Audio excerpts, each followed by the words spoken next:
Forget smart drugs. The single best way to enhance your cognitive powers and become more focused is to get more sleep.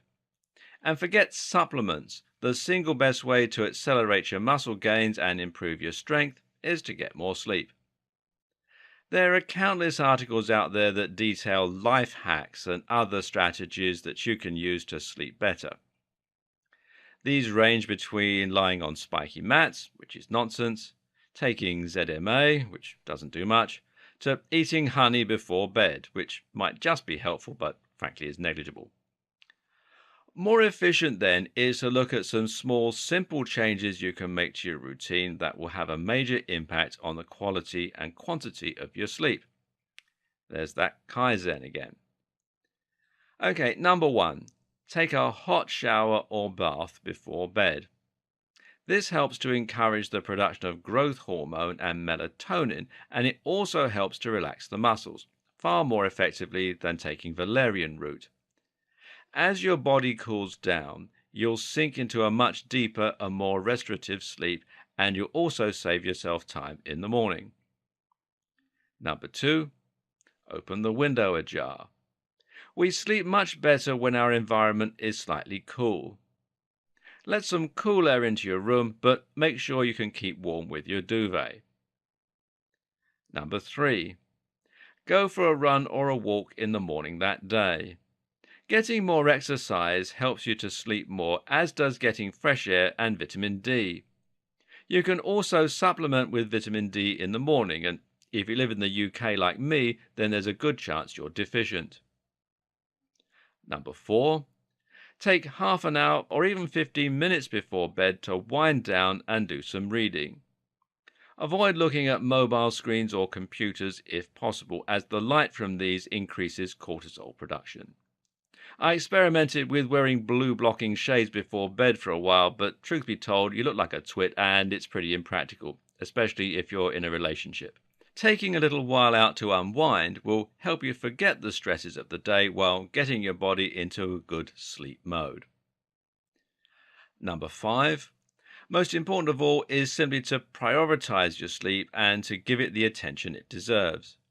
Stop watching YouTube videos until 2 a.m. in the morning and start getting into a routine.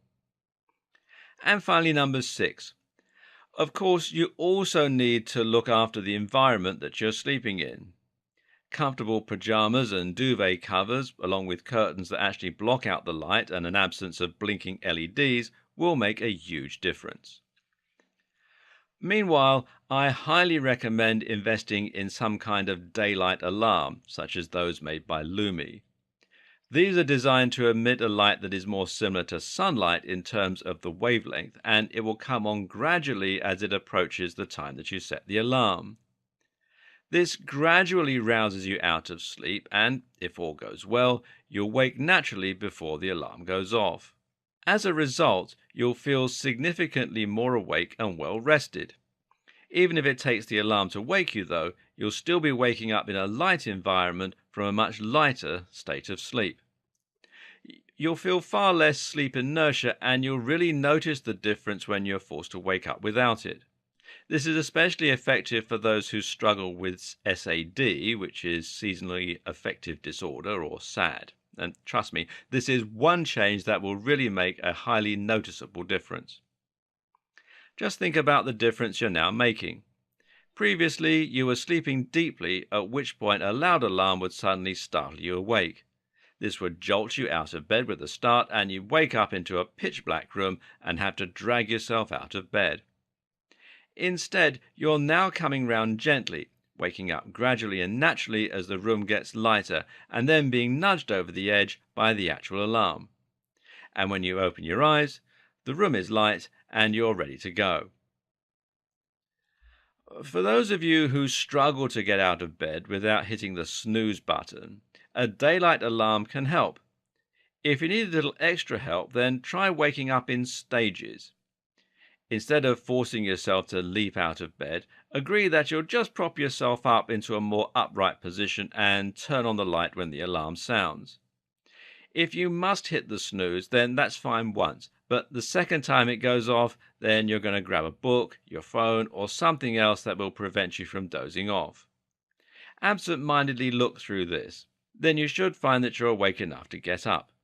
Getting up slowly is not only healthier, it's much easier to do when you're feeling low on willpower. If you find you still can't wake up effectively in the morning, then it may be that you're struggling with a number of potential issues. If you have a scratchy throat or you feel ill, then here are some possible causes and solutions. The first is an allergy. You can develop hay fever at any age, and symptoms that are unnoticeable during the day can be much worse during the night when you've been breathing in dander or pollen all night. Unfortunately, most antihistamines will leave you feeling groggy too, so you'll need to find another way to clean your environment.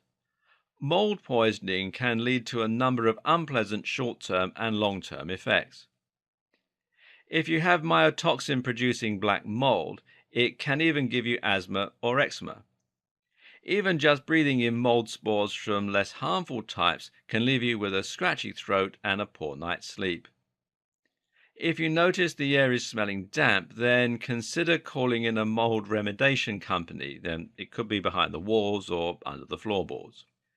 Then there's dehydration. It's common to get dehydrated during the night, so make sure you drink enough before you fall asleep and have some water to hand. If you struggle with this one, you may want to consider trying chia seeds, which absorb several times their mass worth of water. And finally, you might have low blood sugar. Breakfast is so named because you're breaking your fast. As you can imagine, going 10 hours without eating can leave you a little groggy, so it's possible you're struggling with low blood sugar.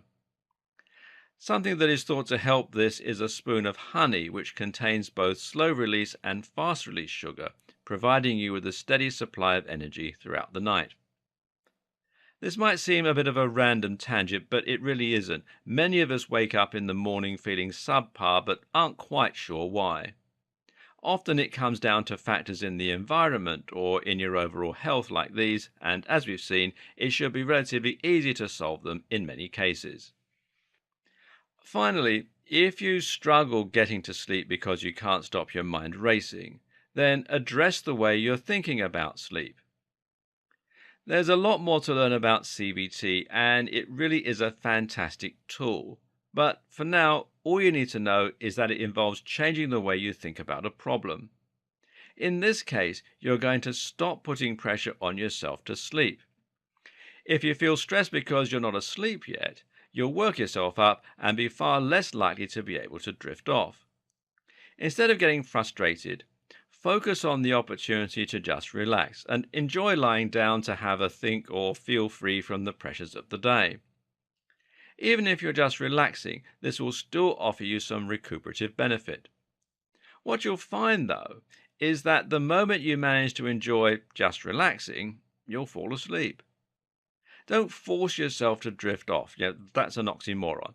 Just get comfortable, enjoy the moment, and let your body take care of the rest when you really need to drift off.